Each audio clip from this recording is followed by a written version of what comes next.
This is Cornstalks and Sports Talk, your go-to Iowa-based sports show, hosted by the one and only Elliot Clough. Hey guys, time to get in on the action for the biggest moments in basketball with Prize Picks, America's #1 fantasy sports app. Just select 2 or more players, pick more or less on their projections, place your entry, and win up to 100 times your money. Right now, Prize Picks will match your first deposit of up to $100. Just download the Prize Picks app and use the code GET100. That's code GET100 on Prize Picks for a first deposit match of up to $100. Prize Picks. Pick more. Pick less. It's that easy. What's up, Cedar Valley, and hello to the Hawkeye State. This is Cornstalks and Sports Talk, your Iowa-based sports show hosted by me, Elliot Clough, at Elliot Clough on Twitter. I'm a UNI insider for Town Square Media. We're talking a variety of things today. Some UNI basketball, players still in the portal for Iowa, Iowa State, and UNI. Mostly just focusing on UNI, but if there will be an uptick in players here soon, we'll talk about that as well. Which positions from UNI will be sought after. And so we're going to hit UNI pretty hard today with basketball and football. Not a ton of Iowa and Iowa State talk, but we will do our best to hit on both of those things. But before we get really too deep into any of that, I just want to share some quick thoughts on the Damar Hamlin thing. I mean, I'm sure that anyone and everyone knows what's going on and is kind of, I mean, we know what's happening, right? We know what's happened. We know it's terrible. We know that some folks on Twitter were just, I'm not even going to say their names, but were just not cool in the way it was handled. And I don't necessarily think that I need to interject myself into this conversation. I know we have talked about some hard stuff here on Cornstalks and Sports Talk before, but I think we all knew that something like this was possible, that things like this are possible in football, especially at the highest level. But when a young man who's just the age of 24 can't breathe on his own, it's different. You know, this is scary, man. This is scary. And I haven't heard any real updates today. As far as I know, I think something like that would have popped up on my Twitter feed or any other social media, but it's scary. It's really sad. A teammate of UNI, former UNI right tackle Spencer Brown, and I believe AJ Epinez is still with the Bills, maybe a few other Hawks. I know Micah Hyde was recently with them. I couldn't tell you if he's on their roster this year or not, but some Iowa connections there to Damar. And, you know, I don't care if you're religious or not. I really don't. You know, to each their own. I'm Christian personally, but that's really beside the point. If there's anything you can do, you know, send prayers, send some good vibes, or if there's anything that you can offer to him and his family, thoughts and prayers, right? And they only do so much, but if there's anything you can do, well, there's actually something tangible you can do, which won't necessarily directly benefit Hamlin, but is a great cause that he started. His GoFundMe, it's a goal of $2,500, and it's now up over $4.8 million. This was for a Toys for Kids kind of thing over the holidays, I believe, but I have the link on my Twitter feed. I'll also put it in the description of today's show. But yeah, the Chasing M's Foundation Community Toy Drive. This fundraiser was initially established to support a toy drive for Damar's community, sponsored by Chasing M's Foundation. However, it has received renewed support in light of Damar's current battle, and we can't thank you all enough. Your generosity and compassion mean the world to us. This is from the GoFundMe page. If you would like to show your support and continue to contribute to Damar's community initiatives and his current fight, this is the place to do so. There we go. This is the only current fund that is being used by the Hamlin family. I'm sure he's receiving the best care possible, but that's an awesome thing to do and to continue to add to a great cause.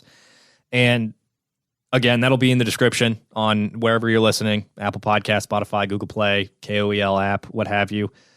But I will say this is the type of news that is really good for the human heart, you know, just to hear that folks have stood up and decided to stand up behind him and offer his family support. And financial ways upwards of almost $5 million is amazing. And to finish up, I will say, my prayers will be with Damar Hamlin. If you do believe in God and you don't know what to say, I'm reminded of this quote that I heard in a sermon one time when I was in college. Quote, "In the same way a small child cannot draw a bad picture, so a child of God cannot offer a bad prayer." And in this circumstance, there are no bad prayers to be offered in regards to Damar Hamlin, who is just 24 years old and possibly fighting for his life at this moment in time. So we will take a brief break after that and get to some UNI sports.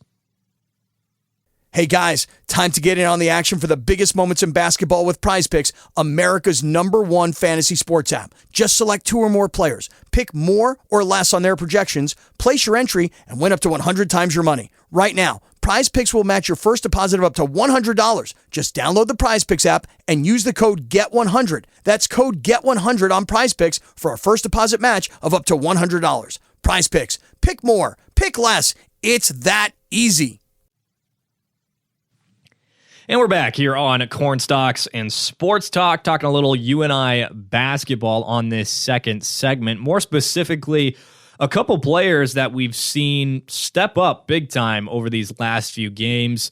And with all of, with that preface, with all the injuries and the ever-changing amount of playing time, different guys who are seeing the floor, there are a few things that have stood out at this point in the season. Obviously, other than Austin Fife and Nate Heisey being missed at the moment. That's the big one, right? That's the number one thing to be aware of, or that most fans are aware of at this moment in time. Bowen Bourne, Titan Anderson, these two are the guys, right? That's obvious. Michael Duax, Trey Campbell, they have stepped up in a big way as freshmen, a redshirt freshman in Duax, learning on the fly, getting a ton of minutes, and playing pretty well. 6-8 isn't the record they want by any means. 2-2 in conference, not the record they want, but all 4 of those guys have been pretty solid. Trey Campbell learning a lot right now. Duax looks like he's played a year already. Of course, the mistakes are happening here and there, but both have been awesome. Bowen Bourne thrusted into the key scorer role. Titan Anderson, a double-double machine.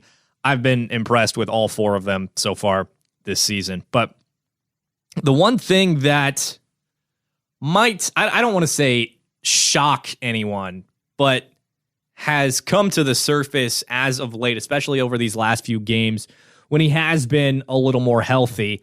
And I'm going to go out a little bit further than some might by saying that Cole Henry is the key for this UNI men's basketball team this year.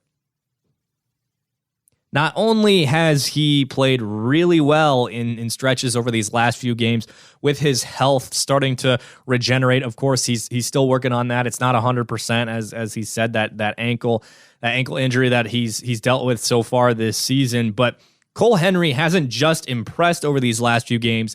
I think he is the key to UNI's long-term success, at least throughout this season. Maybe not going into next season or the year after that, but this season, for the rest of conference play and going into the MVC tournament, Cole Henry is the key.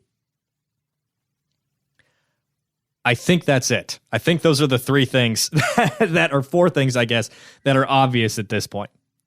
For Henry, when he has, listen to this stat, when he has 8 or more points, UNI's 3-1, with their lone loss being that 40-footer that beat them at the last second against South Florida, whatever they are, University of Southern Florida.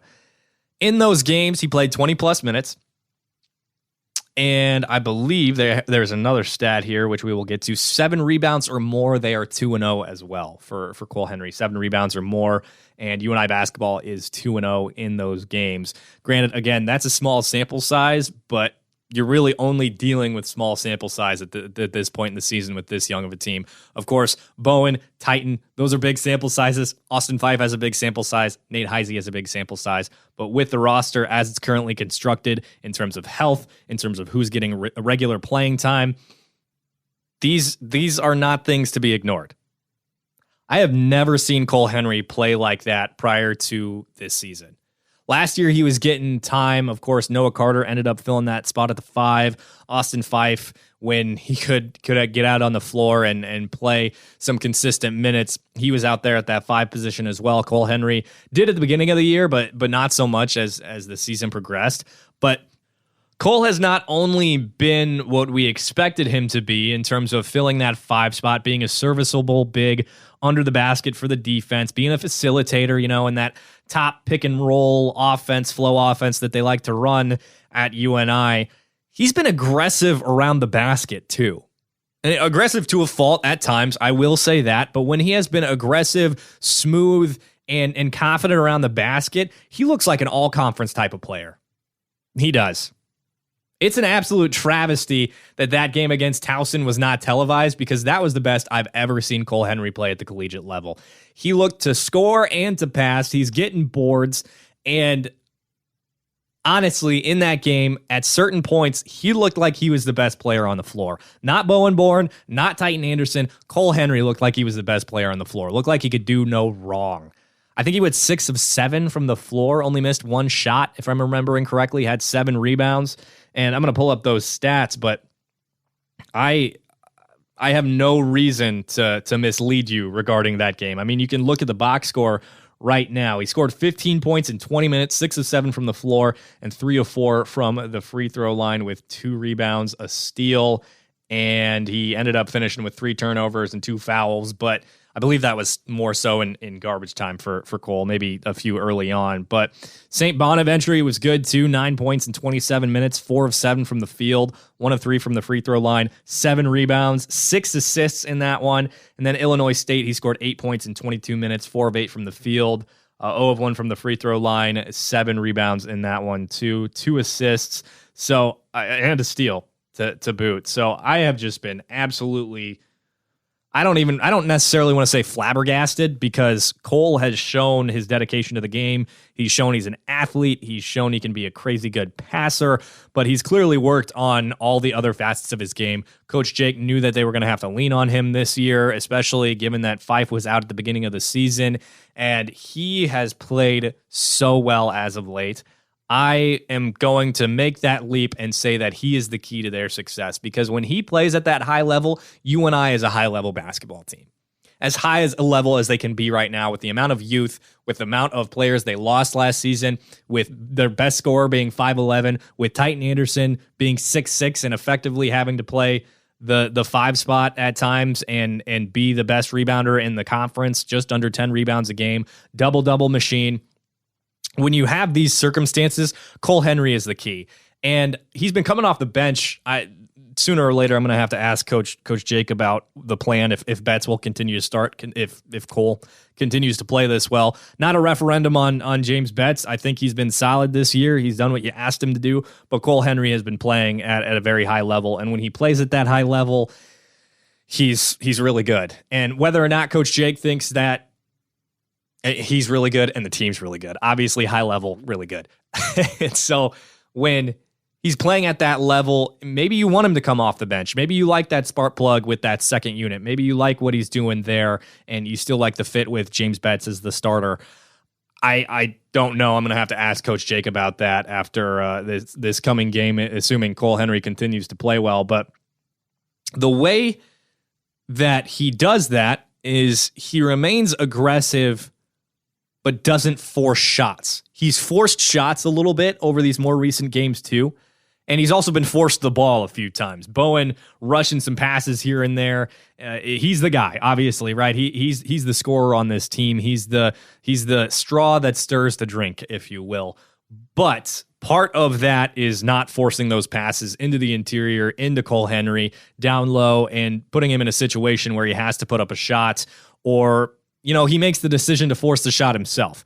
you got to look around and see what's best for you as to the playmaking as the offense as well, because there are several times where Cole Henry has forced a shot and then he turns it around on the next possession, finds Trey Campbell in the corner. There's a swing pass, and this is one specific moment against Illinois State that I'm alluding to.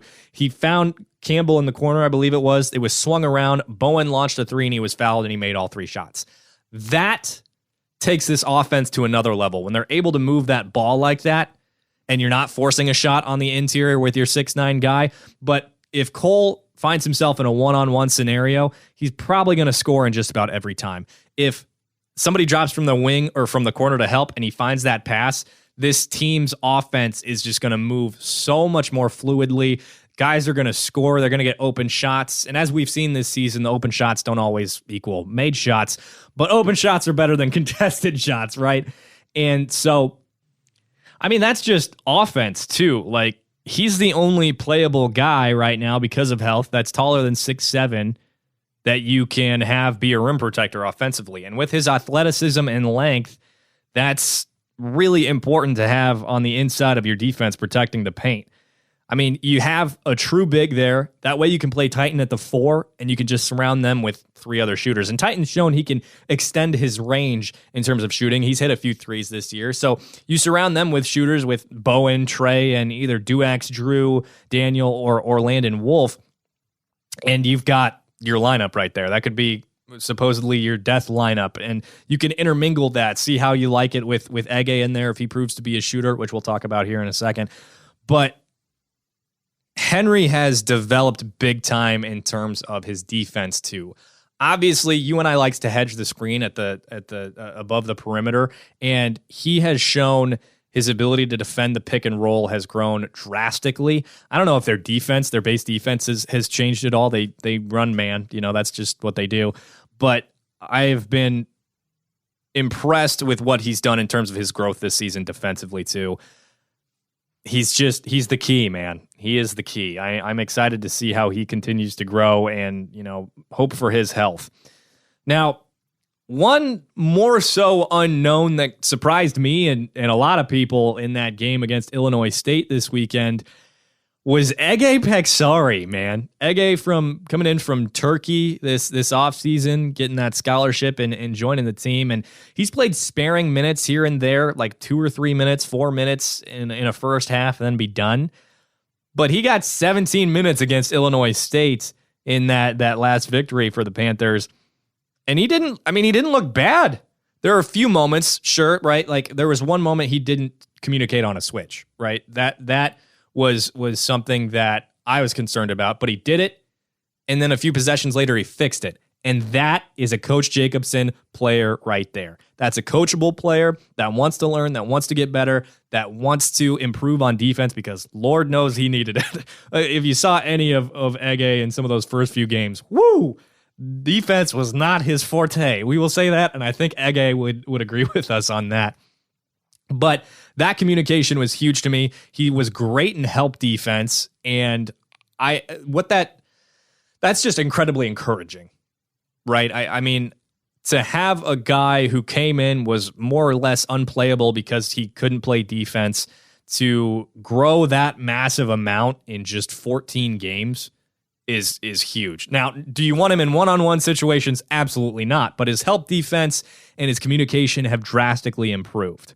I was just thoroughly impressed with his play the other night. And granted, there were a couple things that also fed into him playing more minutes. Duax was in early foul trouble, 2 fouls in the first half. And Landon Wolf is in a shooting slump at the moment. I think he's made 1 shot in the last 3 or 4 games. So those 2 things factored into him playing more significant minutes. Now, as to his future playing consistently going forward, I think that's still up in the air. I think it's based on, obviously, those 2 things. Duax foul trouble, Wolf not being able to shoot recently, not being able to. He's struggling. He's struggling shooting from the floor right now. But additionally, you throw in, can Ege shoot? Which he's made a few threes this season. I think he's shooting like 38%, but he very limited shooting opportunities from deep. I think he's actually 33% now that I think about it. 1 of 3 from the floor from deep. If he can show a consistent touch from there. If he can continue to play high level for him defense to show playable defense, then he's going to continue to get minutes. Now, you have to hide him more frequently defensively. You don't want him in a one-on-one situation because if other teams find that out, if they figure it out, seeing him on film, they're going to expose it, right? And the negative might outweigh the positive there. He's a playmaker. We've seen it. He's a crazy good passer. That pass right before the half to Drew Daniel was nasty. And he was plus 11. Didn't score, but he was plus 11 in his 17 minutes against Illinois State. So we will continue to see what happens there. And additionally, I think who knows what the lineups are going to continue to look like. James Bett's a great shooter for a big, but is he viable defensively against some of these other really big dudes in the MVC? Are you probably going to have to lean on Cole Henry, especially against a team like Drake with Darnell Brody? That was a moment where you needed Austin Fife last year, and you don't have him so far this season. So I really think you're going to have to lean on Henry. Is there ever a situation where you put Henry and Betts on the floor at the same time? Because Betts can spread it out, but are they each quick enough to play defense effectively on both ends? And then, I mean, if Titan gets in foul trouble, maybe that's something you look at. I doubt it. That was just something I threw off the top of my head. But what about Drew Daniel? What if he starts shooting incredibly well like he did against Dubuque, where is for right now he's shooting 20%. He's really impressed me defensively at times this year, but he is lacking in the thing that he's supposed to be good at. 20% from three is not good. I think he'd agree with that. And so if he starts shooting lights out, really gets into a flow of things and can hit consistently from deep, you want that guy in the game. I mean, if Wolf gets it figured out, Ege stays in the lineup, that's 9 playable guys that you've got right now, unless you want to go back to 8 and one of these guys sits on the bench. I mean, Coach Jake played Derek Krogman at one point in the year. Granted, that was with Cole Henry out, but maybe you go 10 deep and you just do pace. I think this is something that Coach Jake would also agree with, that they're gradually figuring this thing out this season, what guys are capable of, and so we'll see. I doubt it. They emphasize pace anyway with being 8 deep, 9 deep. So I don't necessarily think that'd be a switch that they would make, but it's a possibility. And so many different things you can do with this lineup if Ege is playing well like this with that improved defense and Landon Wolf, corrects that shot. I don't know if he's got the yips. I don't know. He missed a shot in warmups the other day and looked pretty frustrated. So maybe he's just in a situation. Yips is a strong word too, but maybe he's just, going through one of those stretches. And as you know, I'm very high on Landon Wolf. I think that guy is a playmaker. He's a shooter. He's very long. He's confident. I'm a big fan. He's a good kid too. So we'll see what happens there, but lots of different opportunities for this team to continue to grow and get a lot better over these next few weeks while winning. I really think that's a possibility. They'll take on Valpo on Wednesday night. That should be another road win, and they'll move to 3-2. We'll see, though. Valpo, Ben Krikke, he's really good, and so is Kobe King. Other than that, we'll see how they figure it out, but a talented big like Ben Krikke could give them some fits on the road on Wednesday. We're going to head to break one more time, and we will be back here on Cornstalks and Sports Talk talking about those guys that are still in the portal from UNI and Iowa, and maybe a little bit from Iowa State. We'll see what we can get you. Stay right here for more Cornstalks and Sports Talk. Hey guys, time to get in on the action for the biggest moments in basketball with Prize Picks, America's #1 fantasy sports app. Just select 2 or more players, pick more or less on their projections, place your entry, and win up to 100 times your money. Right now, Prize Picks will match your first deposit of up to $100. Just download the Prize Picks app and use the code GET100. That's code GET100 on Prize Picks for a first deposit match of up to $100. Prize Picks. Pick more. Pick less. It's that easy. And we're back, baby. Flipping it over to football for this final segment here on Cornstalks and Sports Talk. As of today, I shared an article on KOEL.com as well as the KOEL app where you can always listen to Cornstalks and Sports Talk as well. Also follow along with all the UNI coverage, Iowa State coverage for sports, more specifically UNI stuff from me, as I am a UNI insider for Town Square Media. But we got that article up today. If you want to check it out, it's all the information from Iowa State, and UNI players that are still in the portal for football, and 7 of which are from UNI, which we'll start off talking about, and we'll hit those Iowa and Iowa State ones towards the end. And what I want to say here, and what I want to get into, is more so if I think some of these guys are going to end up getting what they want out of entering the portal. And as of this moment, for UNI, I think there's only one, and that's Stephon Black II. Steph, obviously a 2-year starter, getting time as a freshman when Omar Brown went down, made that play against Southern Illinois. And then this season registered a pick, was a starter opposite of Wu Governor, and he's a talented kid. I believe he was a 3-star out of high school, had offers from some FBS programs, but now decided to enter the portal after 2 years. Right now, he's the only one out of the 7 that I've seen that have reported offers. All of these guys have before, so I'm assuming that he's the only one with offers at this point in time. Okay, I could be wrong. I don't know. Some of these portal guys don't share offers at all. Some of the high school kids don't share offers at all. So the only one that I'm aware of is Steph Black. You can follow him on Twitter. It's SB2. So if you want to see if he receives any more offers. At this point in time, he's been offered by Samford, Murray State, Alabama A&M, Richmond, and Stephen F. Austin. I don't know if he's leaning any particular way. I would assume one of those schools has got his attention. I've seen him respond to some tweets from a coach at Liberty. Maybe he wants to end up there. I really don't know. But I think Steph is really the only one who has gotten what he wanted out of entering the portal thus far.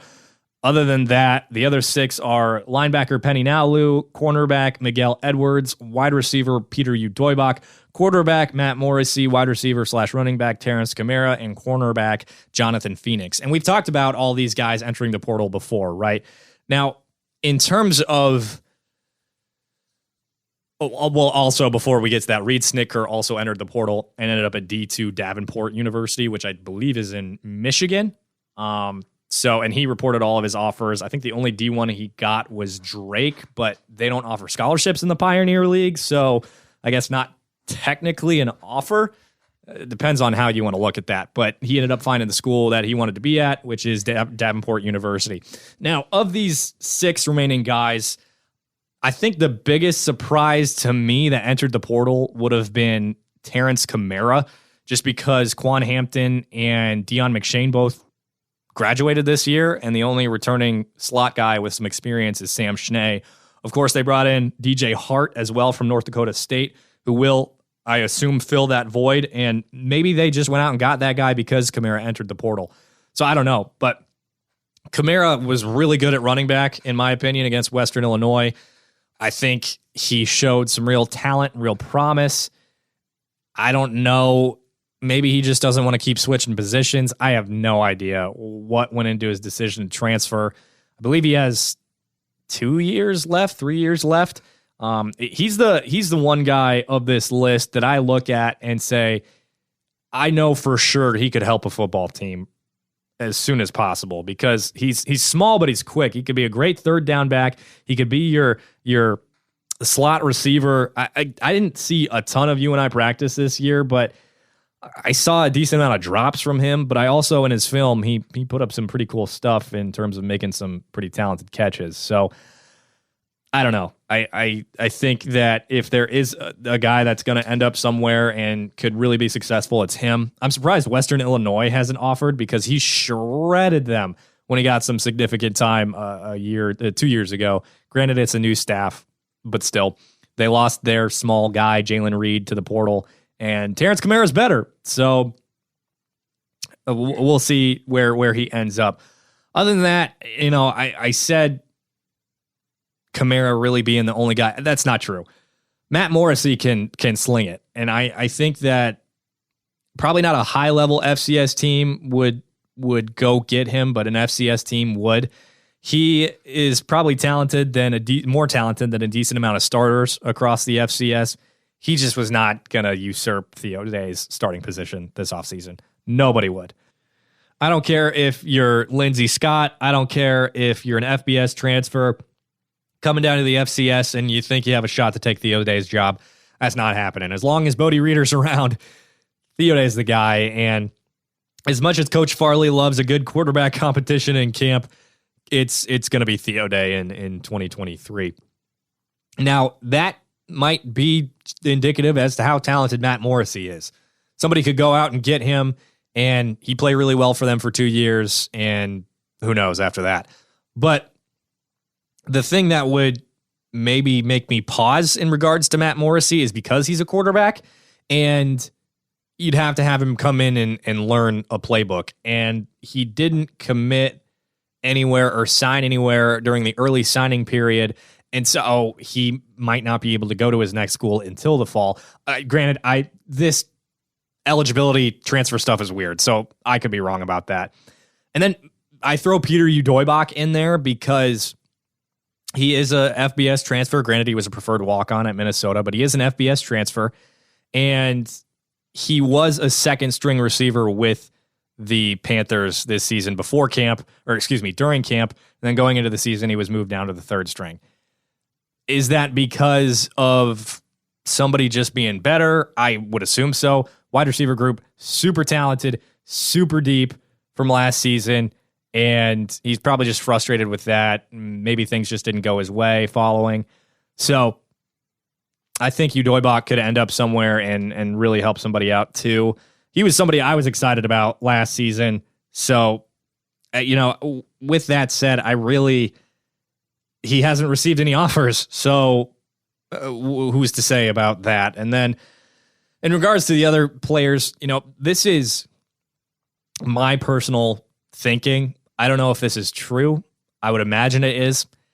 If you've transferred or if you've entered the portal more than once, that would make me nervous. Again, I don't know the specifics of the situations of any of these guys.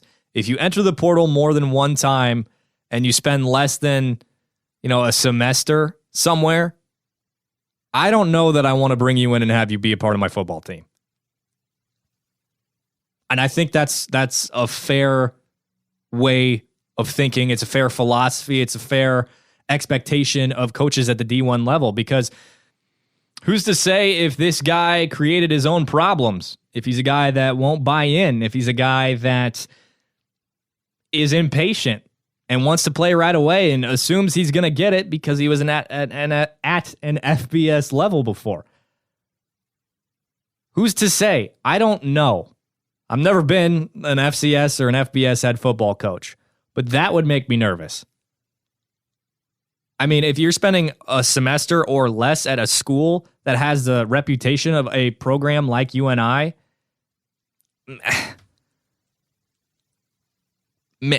I don't know why I'd want you on my football team. And I mean, this is universal, right? Like, this applies to other programs across the country that might have high level players or regularly churn out guys in the NFL draft, what have you. That would make me nervous, make me skeptical as to if I should bring you in and have you be a part of my football team. To reiterate, of those players that I listed, I don't know the specifics of their situation at all. I also know that they didn't get a lot of playing time at UNI this year. And if there's anything that proved to guys that are looking to end up at UNI in the portal, you have to earn your time. You will not be given your time because you came from wherever. You have to earn it. Just because you started at the FBS level, just because you started at a high major school does not mean that you get to play at UNI just because of your talent. You have to learn the system. You have to show up every day and show that you want to be a part of the football program, that you're willing to learn, that you want to be great. I mean, Wu Governor is the perfect example of this. He came in a year ago, thought he was going to earn time, and he didn't right away. Austin Evans was already at the corner position, and then Stephon Black, again, who was a true freshman, got playing time over him. What did he do over the offseason? He bought in, and then he tied for the lead in the MVFC in interceptions. 2 pick sixes in one game. He and Benny Sapp both led the team with 4 picks, and he ended up on second team all-conference. First team all-conference, according to some other outlets. Wu Governor is what you look at and say, this guy loves football, he bought in, and he's gotten drastically better, and he wants to lead this team. And if you can go and get guys like that in the portal that do buy in, that's who you want. That say, I'm sticking with this program, I've seen it work, I want to listen to these coaches, and take some individual responsibility, not look at the situation and blame anybody else, but say, what am I doing that's not getting me on the football field? Those are the players that you want. And I don't know about these other guys. Maybe they end up D2. Maybe they end up at a JUCO. Maybe they end up at another D1 program. And great if they do. Good for them. Wish them all the best, certainly. Sincerely, I do. I want to see these kids succeed, especially chasing a dream. I'm always going to be in support of anybody chasing a dream, and especially athletes that I have covered at one point in time. Now, on to Iowa and Iowa State as far as players that have entered the portal. The few that stick out from Iowa, I think there's only 2. I'm pulling up the article as we speak. 3, rather. First one is Terry Roberts. He's going to end up somewhere. He was awesome this season for Iowa as he was needed to step up.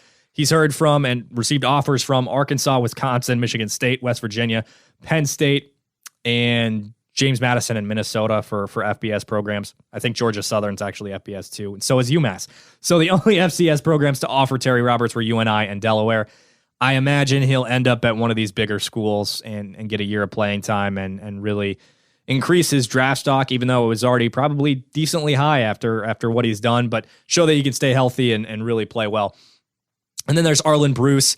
He's only heard from Arkansas and Mississippi State, as far as I know. No offers. He visited both schools, and he's another guy that I think can really contribute somewhere. Small, super fast, can return punts, can run the ball, can play wide receiver. I think he's going to end up somewhere and be successful. And then there's Alex Padilla. I have no freaking clue what to expect for Alex Padilla. No idea. Not even a little bit.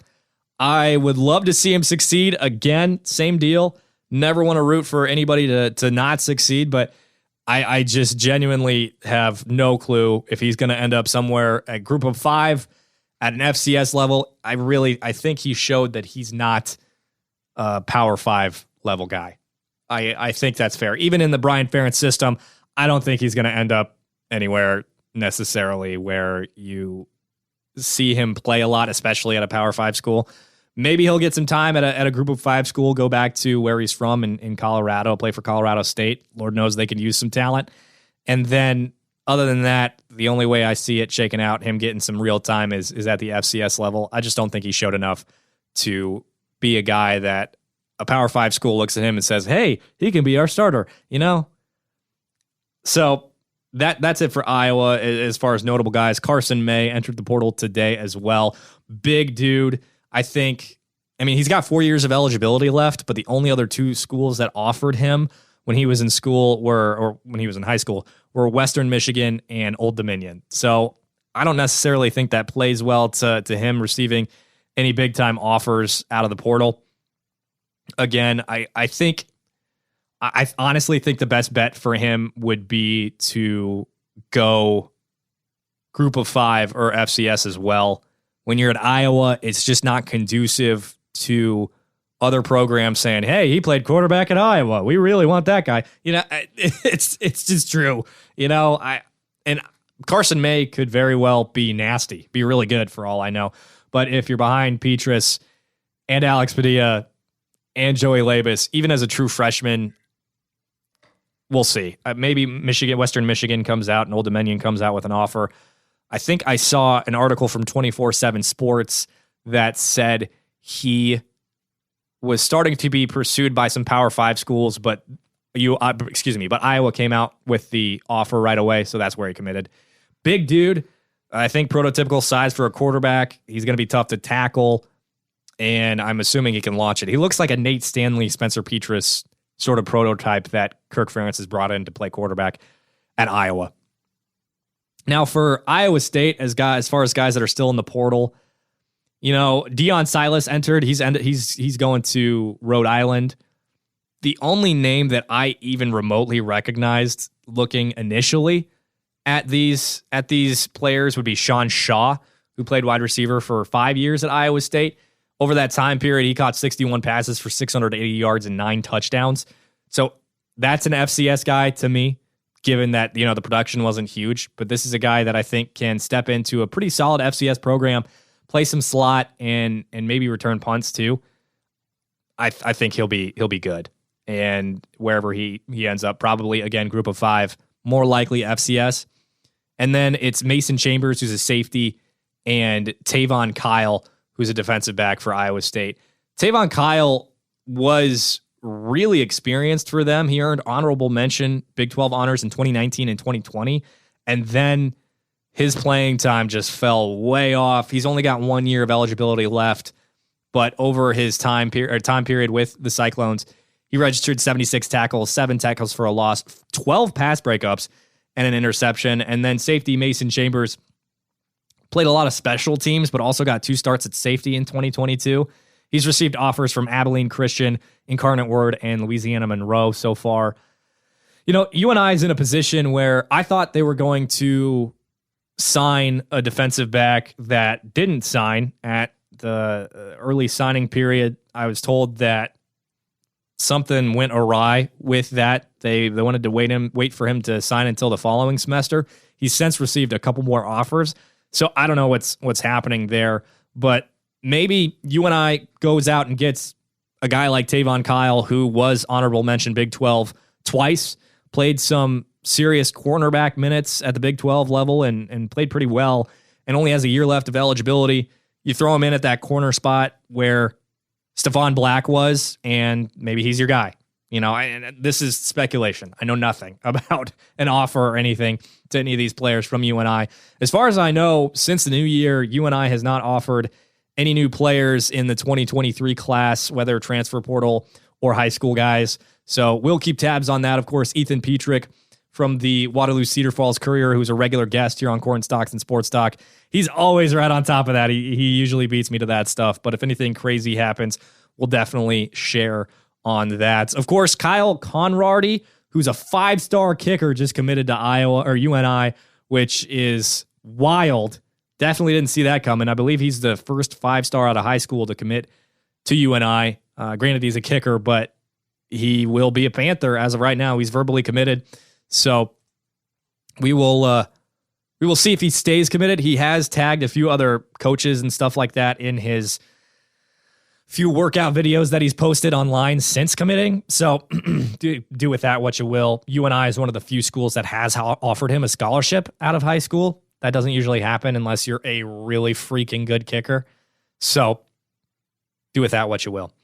And that'll wrap up this midweek episode of Corn Stalks and Sports Talk, hitting some UNI news, some Iowa and Iowa State players as well. And then, of course, talking a little bit about Damar Hamlin, who will be in our prayers, and that link will be in the description wherever you get your podcast, Apple Podcasts, Spotify, Google Play, and of course the KOEL app. Before you go, if you are listening on Apple Podcasts, please subscribe, leave that rate and review. If you're on Spotify, follow. If you're on Google, I don't even know what you do there, but make sure you hit that subscribe and follow button, because that way you're not going to miss any episodes of Corn Stalks and Sports Talk. You leave that rate and review. That'll help us out so much. So much. So please do that. Also subscribe on YouTube. Just search Corn Stalks and Sports Talk. Actually, just search Elliot Clough. You'll find us there. So once again, folks, my name is Elliot Clough, at Elliot Clough on Twitter. I'm a UNI insider for Town Square Media. This was another week's midweek episode of Corn Stalks and Sports Talk. Hey guys, time to get in on the action for the biggest moments in basketball with Prize Picks, America's #1 fantasy sports app. Just select 2 or more players, pick more or less on their projections, place your entry, and win up to 100 times your money. Right now, Prize Picks will match your first deposit of up to $100. Just download the Prize Picks app and use the code GET100. That's code GET100 on Prize Picks for a first deposit match of up to $100. Prize Picks. Pick more. Pick less.